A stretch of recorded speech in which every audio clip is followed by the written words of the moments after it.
My name is Valerie, and I am 31 years old. Right now, I am sitting at my mother-in-law's dining table during Sunday family dinner. My husband Jason is speaking to his mother in Korean, completely convinced I cannot understand a single word. What they do not know is that I have been fluent in Korean for 6 years. I hear everything clearly. Jason says, "Mom, I got Megan pregnant. We need to figure this out before Valerie finds out." Megan is my best friend since childhood. Before I tell you how I discovered their secret and what I did next, drop a comment and let me know where you are watching from today. If you believe in karma, hit that like button and subscribe. Because what happened next is something they never saw coming.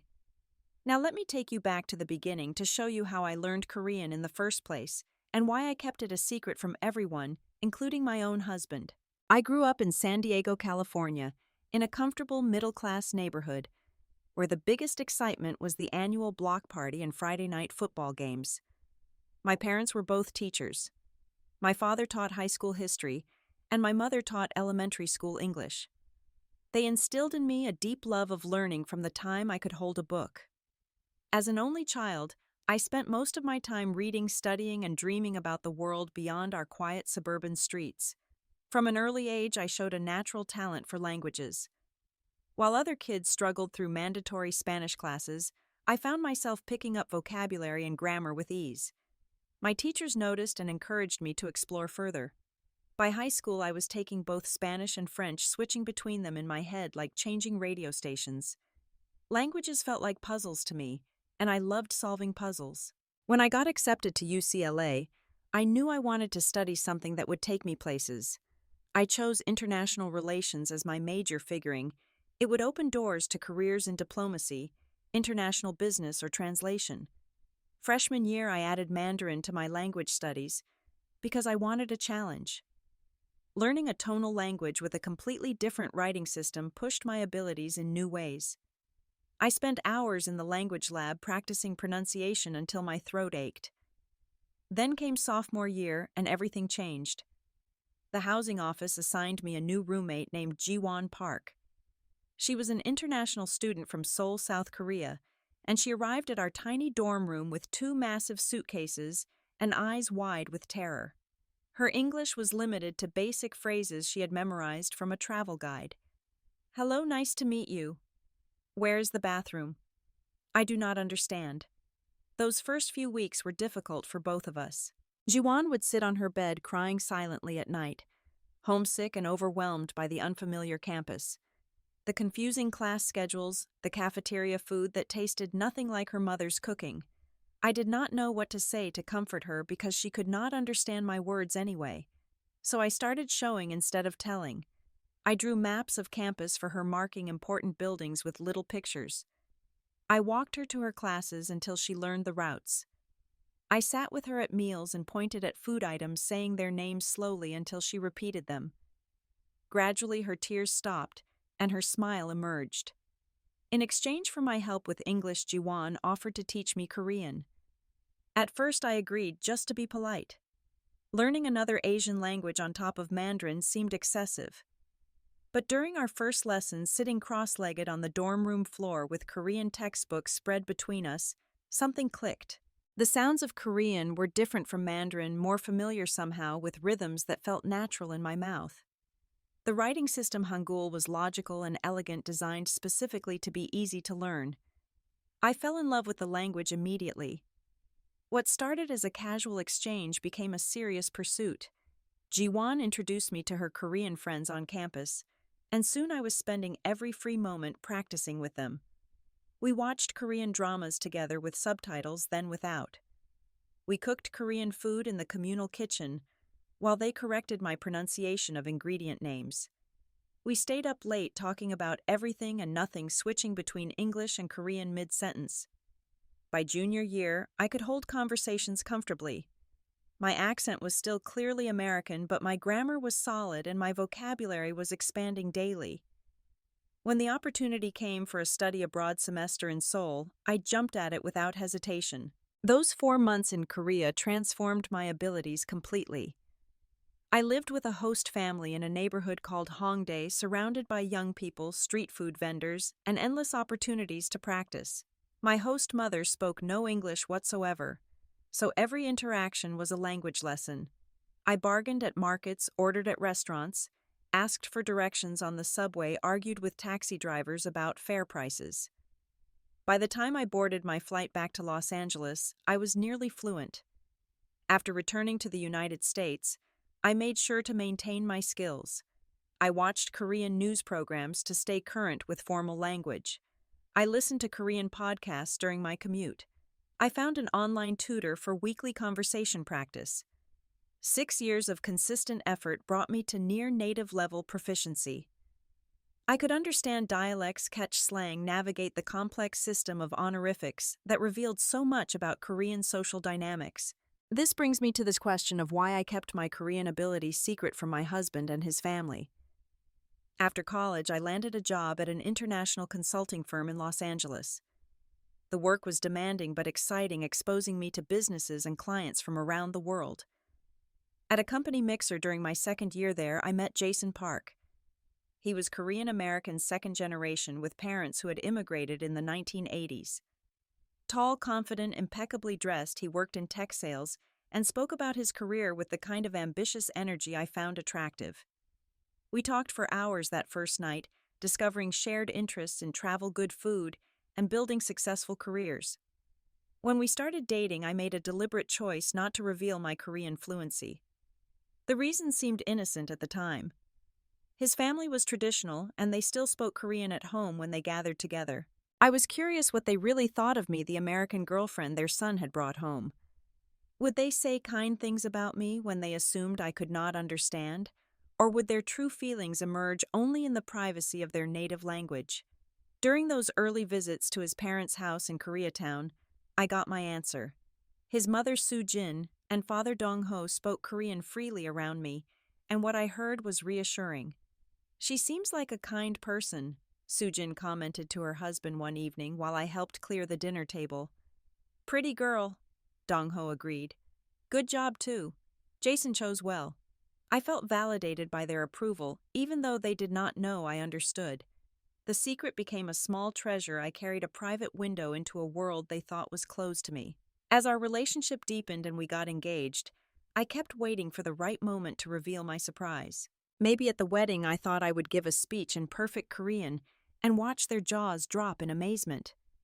Or maybe after we had children, I would teach them Korean and reveal that I had known all along. But the right moment never came. Years passed.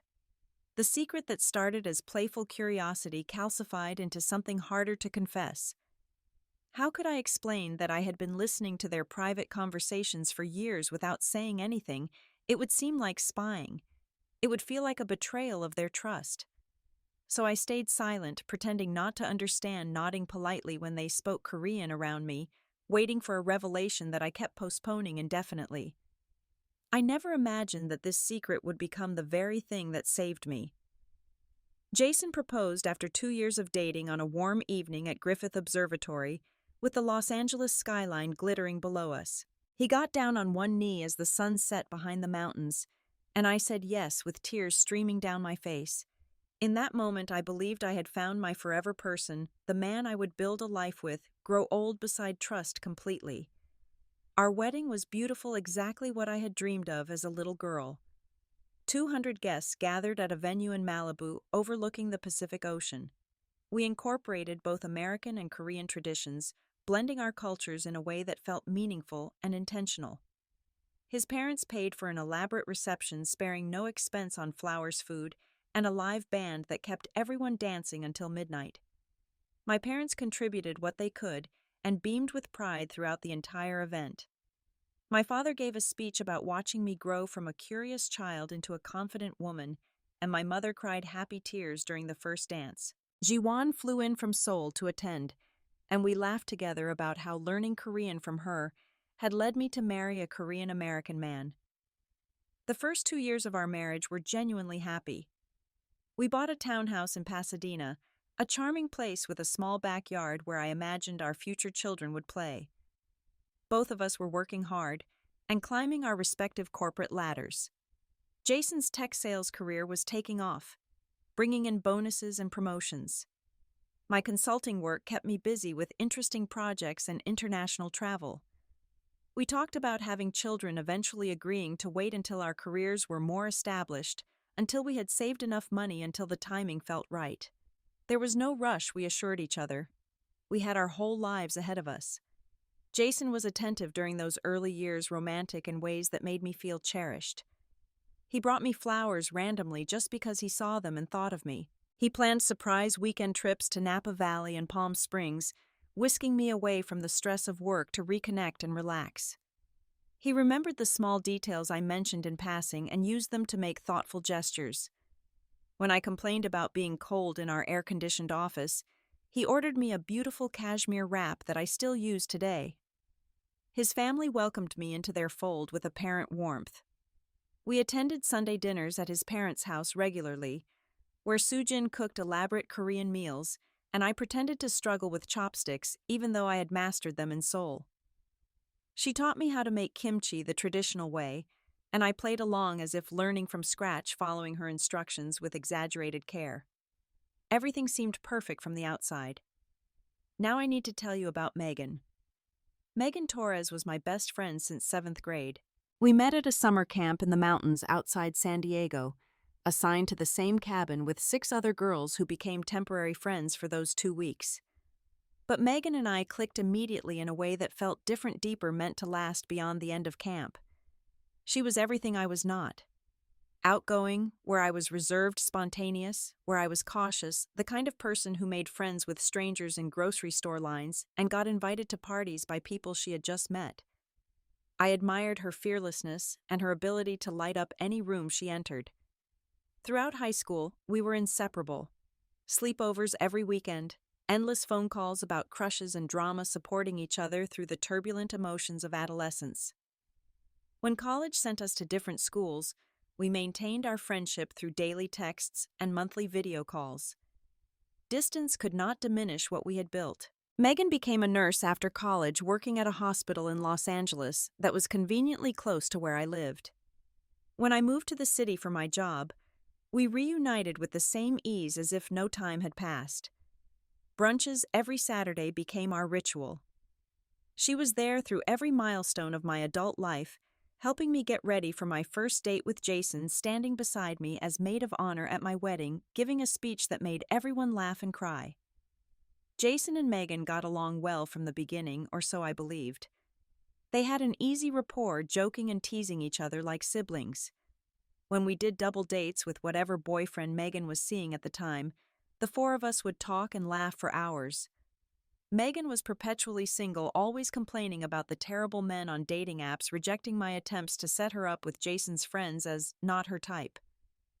Looking back now, I can see the signs I was too trusting to recognize at the time. In the 3rd year of our marriage, things started to shift in ways I could not quite name. Jason began working late more often, citing big projects and demanding clients.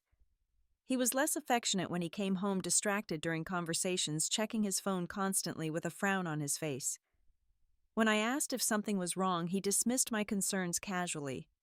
"Work is just stressful right now, babe. It will calm down soon." I believed him because I had no reason not to.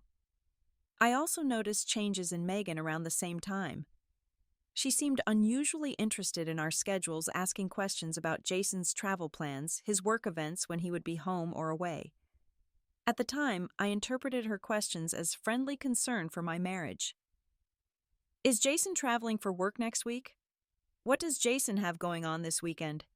Is everything okay with you guys? You seem tired lately." I thought she was being a good friend, checking in on me, caring about my happiness. Now I understand she was gathering information for entirely different reasons. Jason's phone was always face down on tables now, something I noticed but did not question.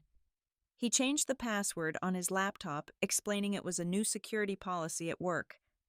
He started going to the gym more often and bought new clothes, a wardrobe refresh that I complimented without suspicion. His mother Sujin's attitude toward me shifted as well during this period. The warmth I once felt from her cooled into something more critical.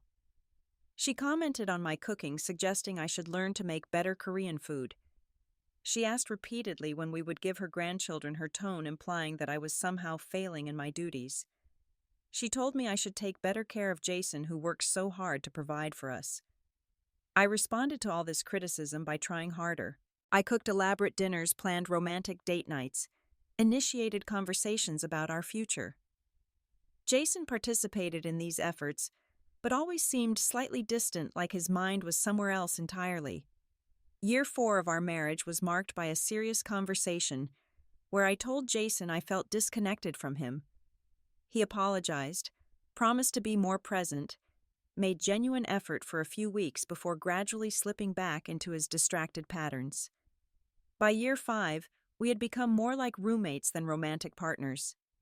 We shared a bed but rarely touched. We ate dinner together but ran out of things to talk about. I started to wonder if this was just what marriage became after the honeymoon phase ended, a comfortable coexistence rather than passionate love. I blamed myself for the distance between us. Maybe I worked too much. Maybe I had let myself go. Maybe I was not interesting enough, attractive enough, attentive enough to keep his attention. It never occurred to me that his attention had simply gone somewhere else entirely. Sunday family dinners at my in-laws' house were a monthly tradition I had grown accustomed to over the years. We would drive to their beautiful 2-story home in Koreatown, eat elaborate meals that Soo-jin spent all day preparing, and make polite conversation about work, family news, and neighborhood gossip. These dinners had become routine, predictable, comfortable in their familiarity. This particular Sunday in October started like any other. I woke up, showered, spent extra time on my hair and makeup because I knew Soo-jin always noticed when I did not look my best. I pulled my famous apple pie out of the oven, made from a recipe Soo-jin herself had given me years ago, and packed it carefully for the drive. Jason was quiet in the car on the way there, responding to my attempts at conversation with short answers and distracted nods. When I asked about his week at work, he gave me vague responses about meetings and deadlines. I chalked it up to work stress, the same explanation I had been accepting for years now. When we arrived, the house looked the same as always. Well-maintained garden in the front yard, wind chimes tinkling on the porch, the smell of Korean cooking drifting through the front door as soon as it opened. Soo-jin greeted Jason with a warm hug that lingered just a bit too long, then gave me a cool nod that barely counted as acknowledgement. She accepted my pie with a glance that suggested it would not meet her standards, even though it was her own recipe. Dong-ho was in the living room, watching Korean news on the big screen television, same as every visit. He raised a hand in greeting without looking away from whatever political scandal was unfolding on screen. Jason went to join his father, leaving me to help Soo-jin set the table. As I arranged plates and folded napkins, I heard Soo-jin on the phone in the kitchen speaking rapid Korean in hushed tones. I caught fragments of conversation that made my instincts prickle with unease. Today, tell her, cannot wait much longer. The words floated through the doorway, incomplete, but somehow ominous. Tell who? Wait for what? I shook off the feeling and focused on aligning chopsticks parallel to each plate, telling myself I was being paranoid. Dinner was served with the usual ceremony. Bulgogi glistening with sesame and soy japchae noodles tangled with vegetables and meat, a rainbow of banchan in small dishes covering every available inch of table space, steaming rice in individual bowls placed at each setting. The food was delicious as always, and I complimented Soo-jin genuinely. She barely acknowledged my praise, responding with a tight smile that did not reach her eyes. Halfway through the meal, she addressed Jason in Korean, her voice casual but her eyes sharp with meaning. Son, we need to discuss the situation. My chopsticks paused midway to my mouth. I kept my face neutral, chewing slowly, giving no indication that I understood every word.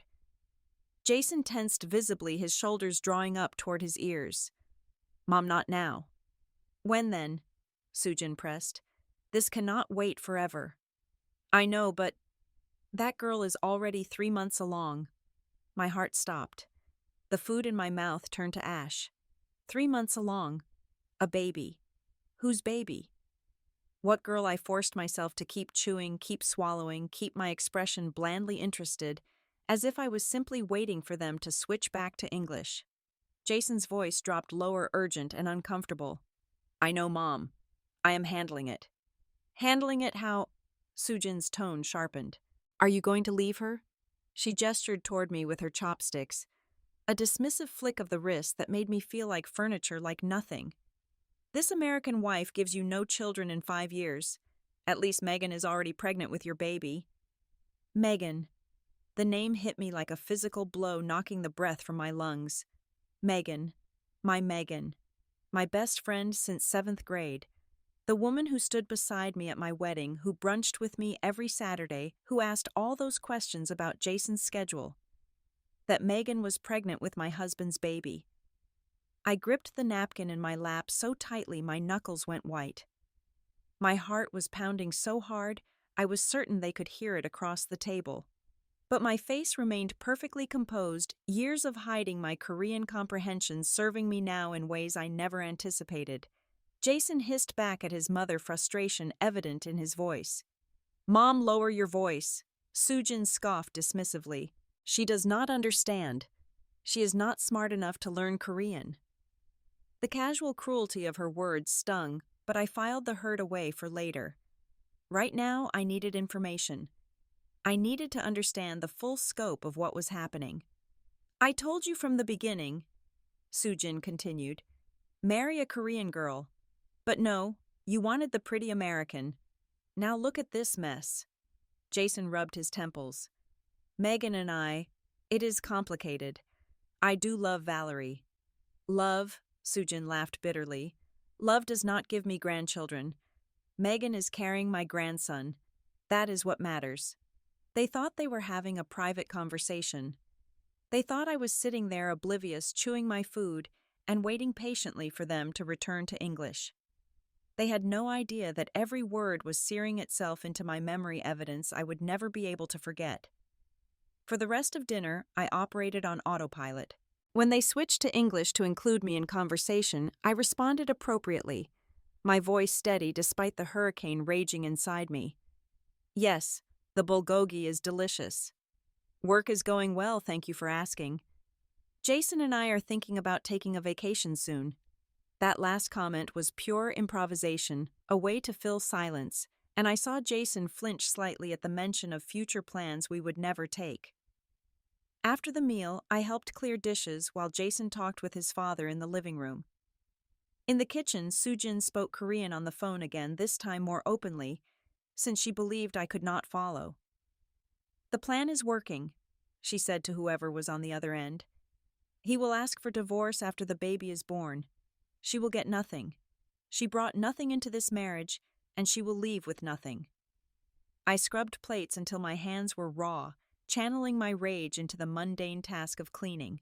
Every cell in my body wanted to scream, to confront them, to demand explanations and apologies. But I understood instinctively that confrontation now would only give them time to prepare defenses, hide evidence, control the narrative.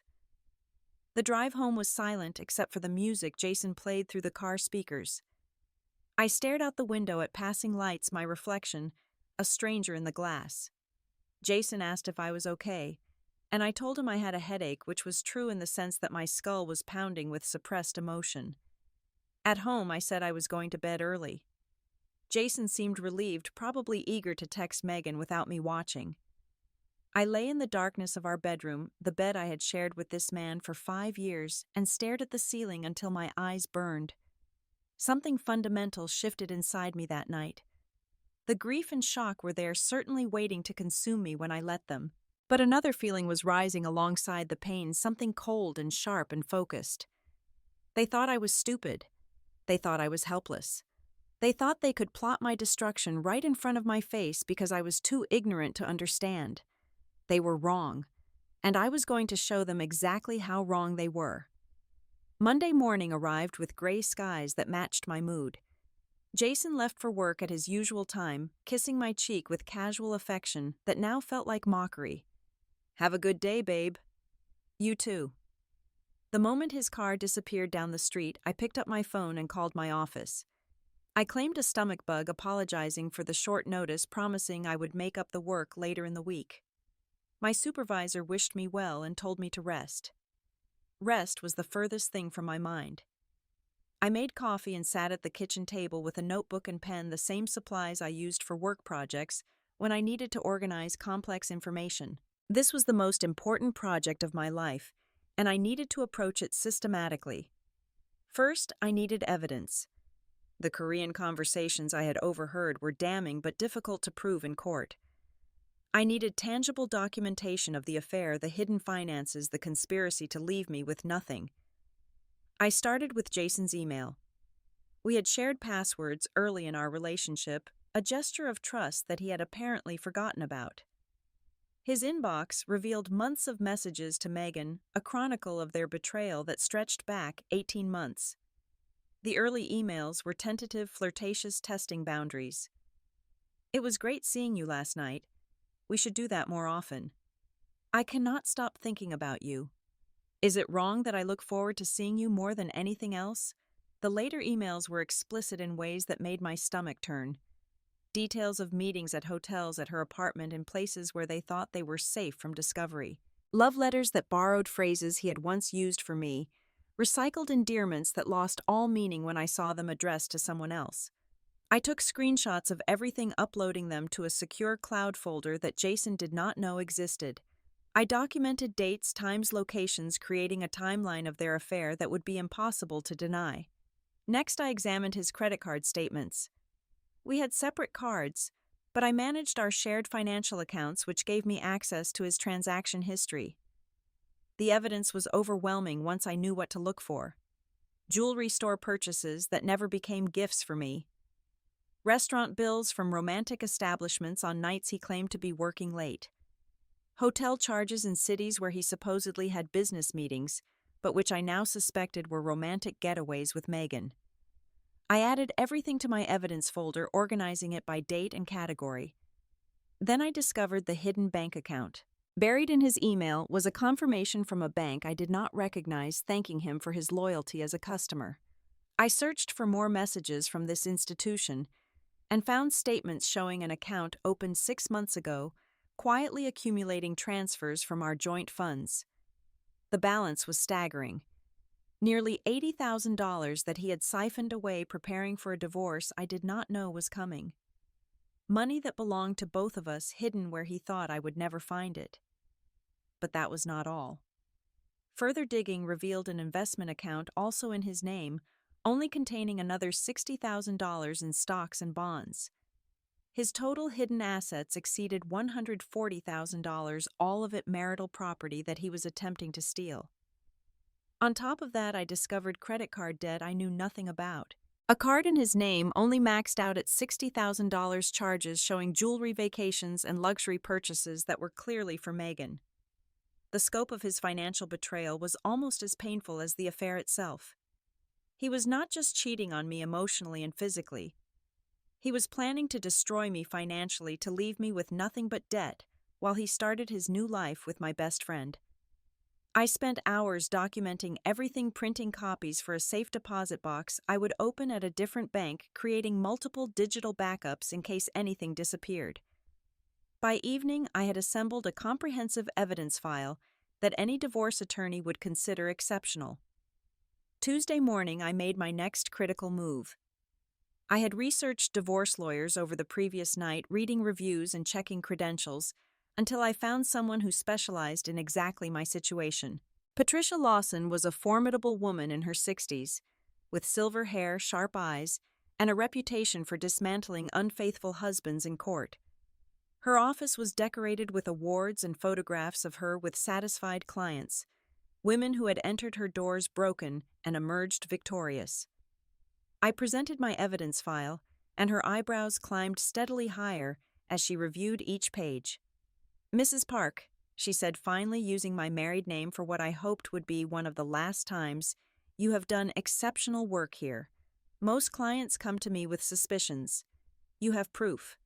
She explained California divorce law to me in detail. As a community property state, marital assets would typically be split 50-50. But the hidden accounts changed everything. "He is clearly attempting to defraud you of your share of marital assets. Patricia said, tapping the bank statements with a manicured finger. That gives us significant leverage in negotiations. A judge will not look kindly on this behavior. We discussed strategy. Should we file immediately or wait to gather more evidence? You mentioned you speak Korean, Patricia said thoughtfully. And his family discusses these matters openly in front of you, believing you cannot understand. I nodded. That is an asset we can use. California has two-party consent laws for recording, but there are exceptions for conversations in public or statements made spontaneously. If you can capture more admissions, I understood immediately. More family dinners, more Korean conversations, more evidence of their conspiracy. There is something else I need to do, I told Patricia. Something personal beyond the legal case. She leaned back in her chair, studying me with professional curiosity. What did you have in mind?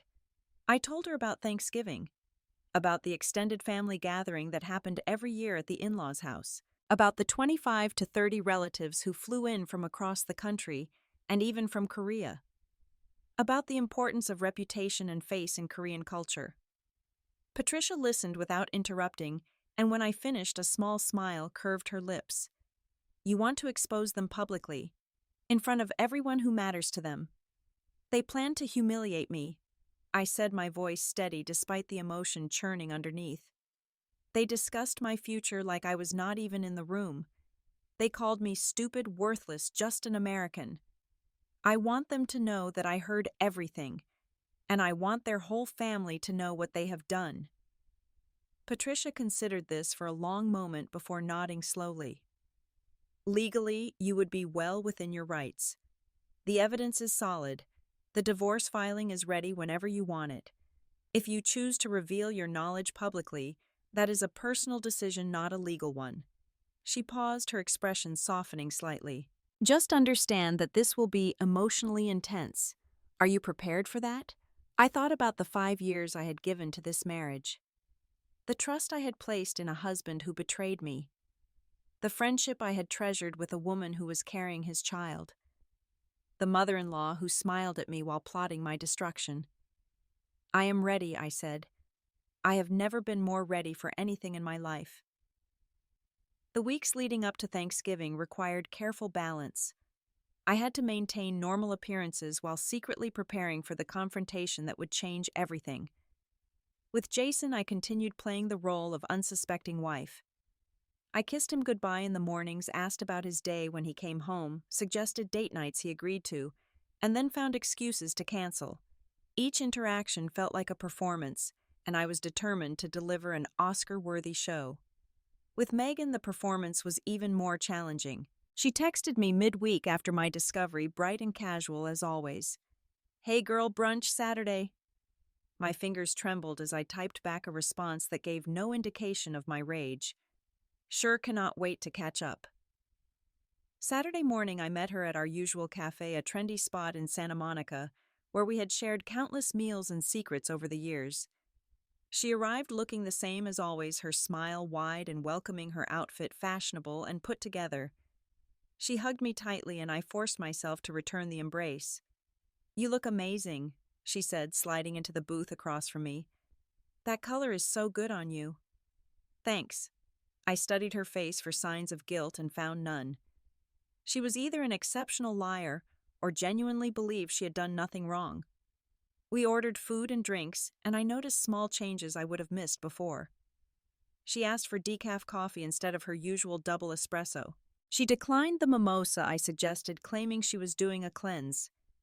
When the raw fish appetizer arrived, she pushed it toward me, saying she was not in the mood for sushi today. All signs of pregnancy that now seemed glaringly obvious.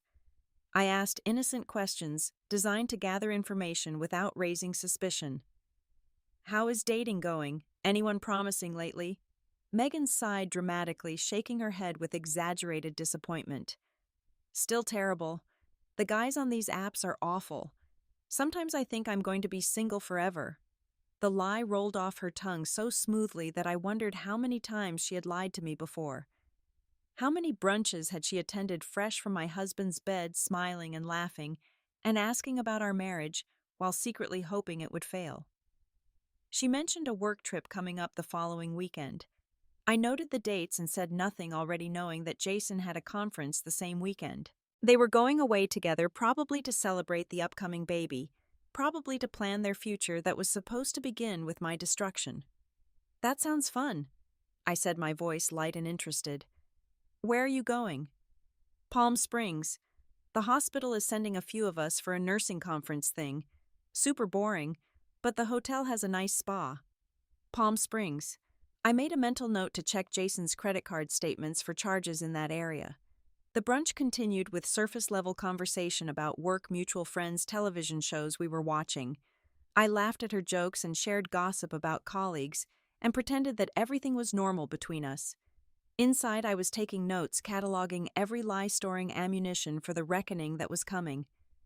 That night, alone in the townhouse, while Jason attended a dinner meeting that was probably another evening with Megan, I finalized my financial preparations.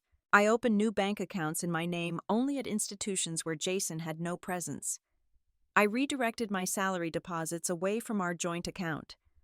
I documented every asset we shared, from the house equity to the retirement funds to the cars in the garage. I consulted with an accountant friend, speaking hypothetically about hidden money and marital fraud, and she confirmed what Patricia had told me. Jason's behavior was not just unethical, it was potentially illegal. I also prepared for the aftermath. Packed a bag with essential documents and a few days of clothing stored at a friend's house in case I needed to leave quickly. Identified hotels where I could stay if the townhouse became hostile territory. Made sure I had access to cash that Jason could not freeze or cancel. The following Sunday brought another dinner at the in-laws' house. I attended with my evidence recorder hidden in my purse, legal advice fresh in my mind about what I could and could not capture. The conversation did not disappoint. Soo-jin spoke freely in Korean, confident that her stupid American daughter-in-law understood nothing.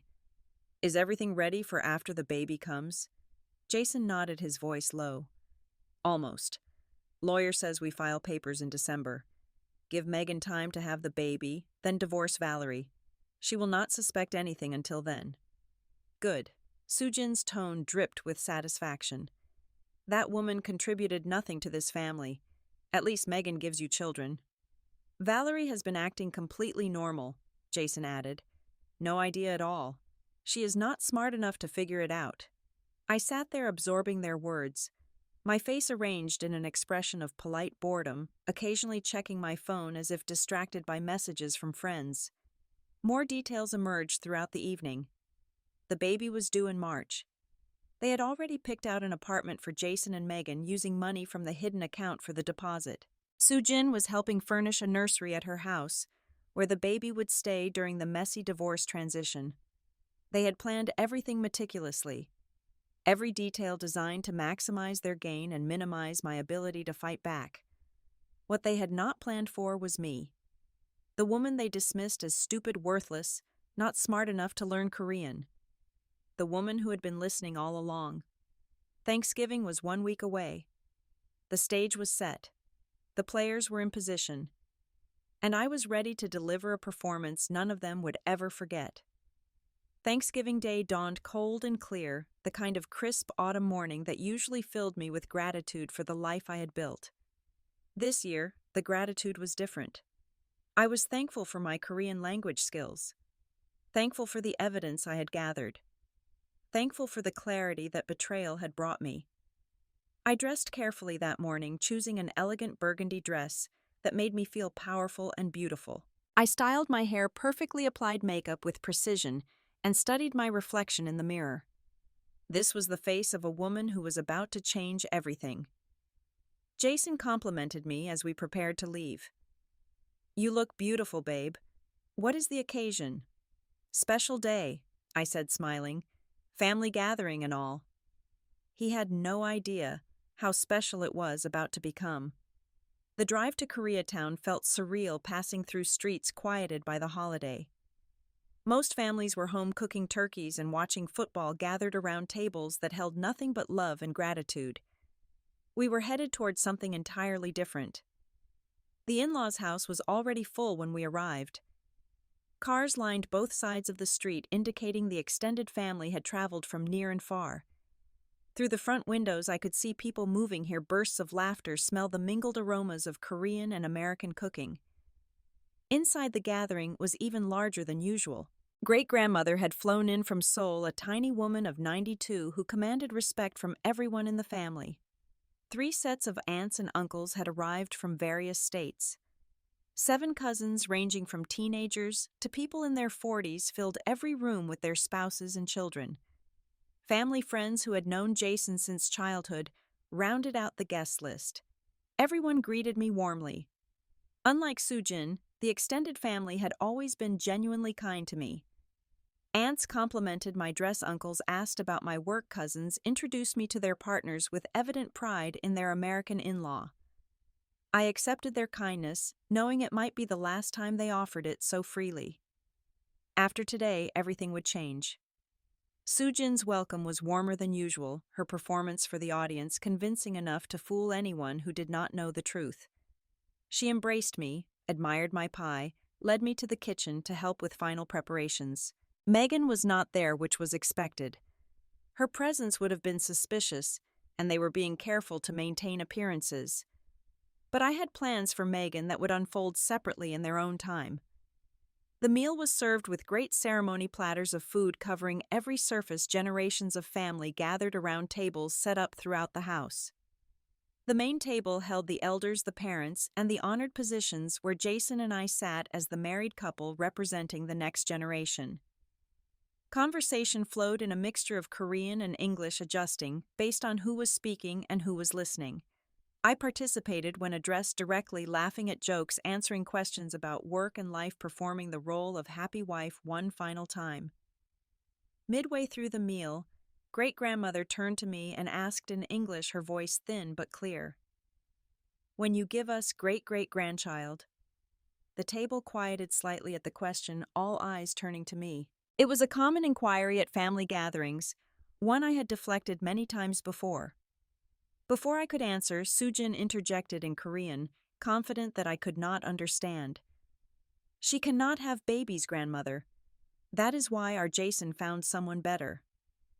Several relatives exchanged glances, clearly aware of secrets being kept from the supposedly ignorant American wife.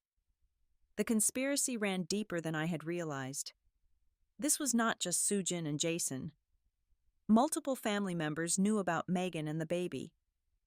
The betrayal expanded in my chest, pain and rage intertwining. But I kept my face pleasant, my smile intact, my cover unbroken. Dinner continued with more Korean conversations I was not supposed to understand. Plans discussed, judgments past my future dissected by people who thought I was furniture. Finally, dessert was served. Pumpkin pie and songpyeon, and various Korean sweets arranged on beautiful platters.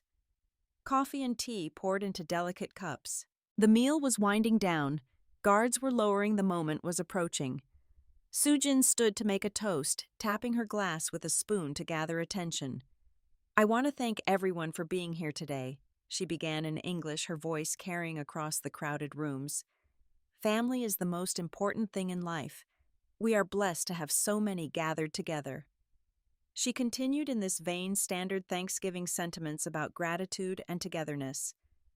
Then she switched to Korean, addressing the relatives who understood. "And soon, our family will have a new blessing." Knowing looks exchanged around the table. They were going to announce something, dance around the truth without revealing whose baby Megan was carrying, plant seeds for the story they would tell later. Jason shifted uncomfortably in his seat. This was not the plan, not yet. His mother was forcing his hand, pushing the timeline in a direction he was not prepared for. "Jason has wonderful news to share," Sujin announced, turning to her son with an expectant smile. Before Jason could speak, before he could stammer through whatever lie he was preparing, I stood up. The motion drew every eye in the room. 25 people turned to look at me. The American wife, the woman who supposedly understood nothing and contributed even less. I opened my mouth and began speaking in perfect, fluent Korean. "Before my husband shares his news, let me share mine." The silence that fell was absolute. Jaws dropped. Faces went pale. Sujin's hand flew to her chest, as if she was having a heart attack. Jason looked like he had seen a ghost rise from the grave. I continued in Korean, making sure every word was clear and precise. I have understood every word you have said about me for 5 years. Every insult, every secret, every plan you made assuming I was too stupid to comprehend. My voice was steady, stronger than I had expected. Years of hidden knowledge poured out with cold fury. I know about Megan. I know about the baby. I know it is due in March and that you have already picked out an apartment and started furnishing a nursery. I know about the hidden bank accounts, the money stolen from our marriage, the credit card debt accumulated buying gifts for my husband's mistress. Gasps rippled through the room. Extended family members who had been unaware of the full story stared at Jason with dawning horror. Great-grandmother's face hardened with disappointment that transcended language. I know, mother-in-law, that you called me stupid, worthless, just an American who contributed nothing. I heard you say those things at your dining table, while I sat 3 feet away, smiling and nodding, and letting you believe your secret was safe. Sujin tried to speak to interrupt, to somehow regain control of the situation. No sound came out. I switched to English, making sure everyone in the room could understand what came next. My husband has been having an affair with my best friend for 18 months. She is 3 months pregnant with his child. His mother knew about this and helped cover it up. They planned to divorce me in January after the baby was born and leave me with nothing. I reached into my purse and pulled out the evidence folder I had prepared, thick with documentation of their betrayal. This contains proof of everything: the affair, the hidden money, the fraud. My lawyer has copies and will be serving divorce papers on Monday. I set the folder on the table in front of Jason, who stared at it like it might explode. Happy Thanksgiving! The room erupted into chaos. Great-grandmother demanded explanation in Korean, her voice sharp with authority despite her age. Aunts and uncles turned on Jason with accusations and questions. Cousins whispered to each other, shock evident on every face. Sujin attempted damage control, her voice rising above the noise. She is lying. She is crazy. None of this is true. I pulled out my phone. Would you like to hear the recordings, mother-in-law? Your voice is very clear. Calling me stupid. Saying I contributed nothing. Planning my destruction like I was not even in the room. Sujin's face drained of color. She sat down heavily. All pretense of control abandoned. Jason tried to approach me, hands raised in supplication. Valerie, baby, please. Let me explain. I held up my hand, stopping him in his tracks. Do not touch me. You lost that right 18 months ago when you started sleeping with my best friend. A cousin named Jenny, who had always been particularly kind to me, stood up from her seat at the side table. I knew something was wrong. I tried to tell Aunt Sujin that things seemed off. She told me to mind my own business. More voices joined in, family members processing the revelation, taking sides, expressing horror at what they had just learned. An uncle who had flown in from Korea, his English accented but clear, addressed Jason directly. This is shameful, disgraceful to our family name. Your grandfather would be disgusted. Dongho, Jason's father, had remained silent throughout the chaos. Now he spoke, his voice heavy with disappointment. Son, is this true? Jason could not meet his father's eyes. He stared at the floor, shoulders slumped, unable to produce even a denial. That silence was confirmation enough. You have brought shame on this family, Dongho continued. Shame that will take generations to erase. Sujin began crying, attempting to redirect blame toward me, claiming I had manipulated the situation, twisted innocent words into accusations. But the family was not buying her version. The matriarch who had controlled every narrative for decades had finally lost her grip. I gathered my purse and coat, preparing to leave. I had said what I needed to say. The rest was their mess to clean up. I will be staying at a hotel tonight, I announced to no one in particular. Jason, do not bother coming home. The locks will be changed tomorrow. My lawyer will handle all further communication. As I walked toward the door, great-grandmother called out to me in Korean, her voice cutting through the chaos. Daughter, wait. I turned to face her, this tiny ancient woman who had flown across an ocean to be with her family. You speak beautiful Korean, she said, her eyes bright with unexpected admiration. I am sorry for what my family has done to you. I bowed to her, the traditional gesture of respect that I had learned in Seoul all those years ago. Thank you, grandmother. It is not your fault. Then I walked out into the cold November air, leaving the wreckage of my marriage behind me. I made it 2 blocks before I had to pull over. The tears came, then finally released after hours of iron control. I sobbed in my car, clutching the steering wheel, letting out years of pain and betrayal and rage. But underneath the grief, something else was growing. Relief. Pride. The satisfaction of having stood up for myself in the most dramatic way possible. They had underestimated me. They had dismissed me. They had planned my destruction while I sat right in front of them, and I had destroyed them instead. The aftermath unfolded exactly as I had planned, and in some ways exceeded my expectations. Monday morning, a process server arrived at Jason's office. In front of his colleagues and supervisors, he was handed divorce papers and a notice of asset freeze. The scene was apparently quite dramatic, with Jason attempting to refuse the documents and ultimately being informed that refusal did not prevent legal service. By afternoon, word had spread through his company. The golden boy of tech sales, the rising star with the perfect family, was actually a cheater who had hidden money from his wife and gotten his mistress pregnant. His professional reputation, which he had cultivated so carefully, began crumbling. Megan's exposure came through different channels. I sent copies of the evidence to her family, including her parents and siblings who had always treated me kindly at joint gatherings. Her mother called me within hours, sobbing apologies. I did not raise her to be this kind of person, she said through tears. I am so sorry for what she did to you, to your marriage. She is not the daughter I thought I knew. Megan's siblings cut contact with her almost immediately. Her nursing colleagues found out through the gossip network that connects all workplaces, and her professional environment became hostile. Within 2 months, she transferred to a different hospital across town, starting over with a tarnished reputation. Jason attempted to contact me repeatedly in the days following Thanksgiving. His messages alternated between anger and desperation. How could you humiliate me like that in front of my entire family? Then hours later, I am sorry. I made a terrible mistake. Can we please talk about this? I responded to none of it. All communication went through Patricia, whose firm handled him with professional detachment that clearly frustrated his attempts to negotiate outside proper channels. The divorce proceedings moved faster than typical cases, largely because my evidence was so comprehensive and his behavior so egregious. The judge overseeing the preliminary hearings made her disapproval of Jason's financial misconduct clear. Mr. Park hiding marital assets is not only unethical, but potentially fraudulent, she stated during one hearing. This court takes a dim view of such behavior. The forensic accounting revealed even more hidden money than I had discovered on my own. Jason had been planning this for longer than 18 months, squirreling away funds since year 3 of our marriage.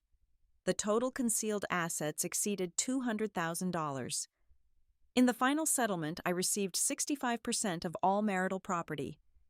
The townhouse was sold, and I took the majority of proceeds. Retirement accounts were split heavily in my favor.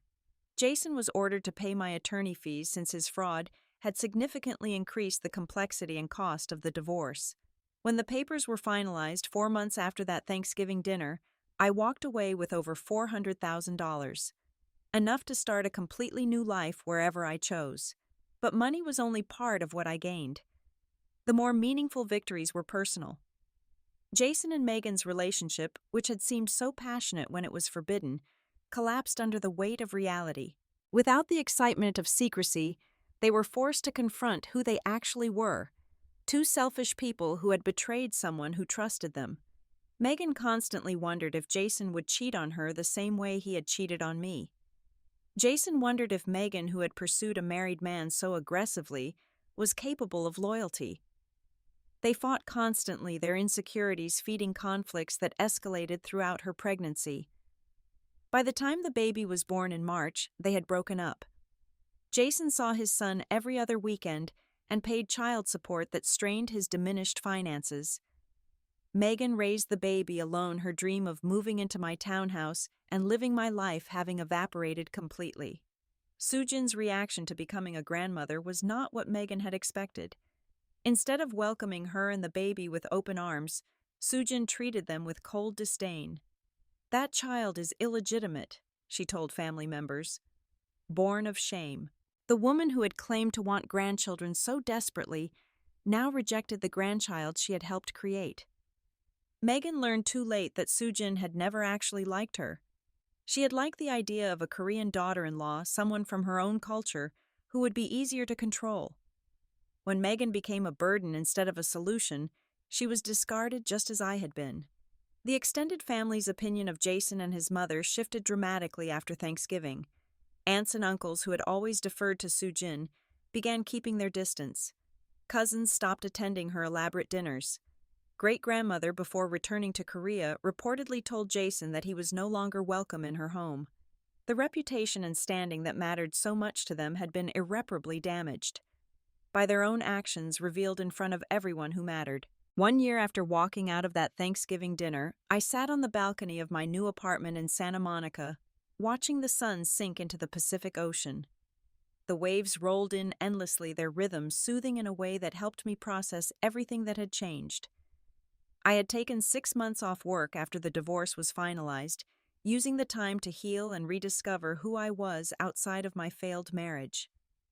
Therapy helped me understand patterns I had ignored for too long, the ways I had made myself small to please others, the red flags I had dismissed because I wanted so badly to believe in love.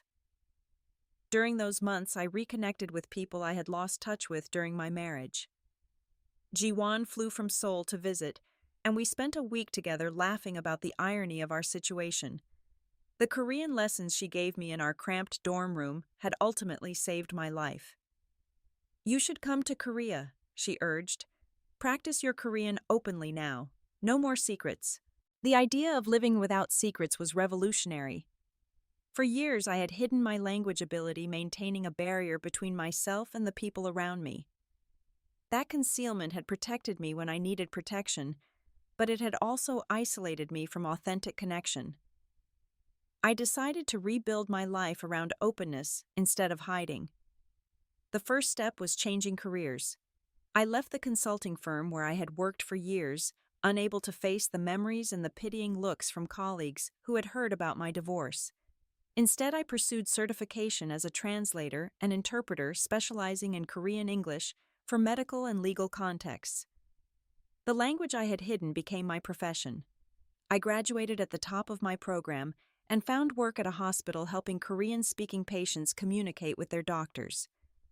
The work was meaningful in ways my consulting career had never been. Every day, I helped people navigate difficult situations using skills I had once concealed to make real differences in real lives. I also did freelance legal translation, working on court documents and depositions and contracts. My reputation in the field grew steadily, and within 2 years, I was earning more than I had at the consulting firm. But more importantly, my work aligned with my values. I never had to hide any part of myself again. The relationships I built in this new chapter of my life were different too. I reconnected with friends from before my marriage, including Jessica from college, who had always suspected that Jason was isolating me deliberately. "I knew something was wrong," she admitted over dinner one evening. "But you seemed so happy, at least on the surface." I did not want to interfere. I appreciated her honesty and her willingness to rebuild what we had lost. I also grew close to my cousin through the chaos, Amanda, who had defended me at Thanksgiving and continued checking in regularly. She became like a sister, someone I could trust completely, whose presence reminded me that family could be a source of strength rather than pain. Romance was not a priority in the first year after my divorce. I needed to learn how to be alone, how to enjoy my own company, how to define myself outside of a relationship. I dated casually when the mood struck, but did not pursue anything serious. Then I met David. It happened at a coffee shop, a completely unremarkable setting for what would become a remarkable connection. He was arguing playfully with the barista about his order, something about oat milk versus almond milk, and his easy humor made me laugh for the first time in what felt like months. We started talking and did not stop for 3 hours. He was a history teacher at a local high school, passionate about his subject, and his students completely uninterested in the corporate world that had consumed so much of my previous life. He had no idea who Jason was and did not care about my divorce settlement or my complicated past. What he cared about was me, my thoughts, my dreams, my terrible jokes, my love of languages and travel and trying new restaurants. He listened when I talked and remembered what I said. He showed up when he promised and never made me feel like I was competing for his attention. I told him everything about my past early in our relationship. The affair, the Korean secret, the Thanksgiving confrontation, all of it. I did not want any more hidden knowledge between myself and someone I might love. David listened without judgment, asked thoughtful questions, and ultimately said the thing I needed to hear most. That sounds incredibly painful. I am sorry you went through it, but I am glad you are here now. We have been together for 2 years as I tell this story. We talk about the future sometimes carefully and without pressure, both of us cautious after our previous experiences. But I feel hope in a way I thought I had lost forever. If there is one thing I have learned from everything that happened, it is that trust should be earned, not given blindly. The people who are supposed to love you most can hurt you worst. But that does not mean love itself is the problem. The problem is loving people who do not deserve it and ignoring the voice inside that knows something is wrong. Secrets can protect you, but they can also isolate you. My Korean was a shield, but it was also a wall. Now I live without walls, vulnerable, but free. And that freedom is worth more than any protection. Revenge is satisfying, I will not pretend otherwise. Watching them face consequences for what they did brought a certain grim pleasure. But revenge was not the end of my story. What healed me was building a life they could not touch, a life that was entirely and authentically mine. That Thanksgiving, I sat at a table where they thought I was invisible. They planned my destruction in a language they assumed I could not understand. They underestimated me, and it cost them everything. But the real victory was not exposing them. The real victory was becoming someone who does not need secrets to feel safe. Someone who speaks every language of her life out loud, including the most important one, the language of self-respect. My husband thought Korean was his secret weapon against me. Turns out, it was mine all along. Now I have a question for you. Have you ever discovered a secret that completely changed your understanding of someone you trusted? Have you ever been underestimated by people who thought they knew your limitations? I would love to hear your stories in the comments below. If this story resonated with you, please take a moment to hit that like button. Your likes help this channel grow and reach more people who might need to hear that they are stronger than they know. If you are not already subscribed, consider joining our community by clicking the subscribe button. We share stories every week about resilience, strength, and standing up for yourself when the world tries to knock you down. And if you know someone who might benefit from hearing this story, someone going through their own betrayal or struggling to find their voice, please share this video with them. Sometimes knowing you are not alone is the first step toward healing. Thank you for listening to my story today. Thank you for being part of this community. Whatever challenges you are facing, whatever secrets are being kept from you or by you, I hope you find the courage to speak your truth. You are stronger than they think. You are smarter than they know. And your voice deserves to be heard. Until next time, take care of yourselves and each other.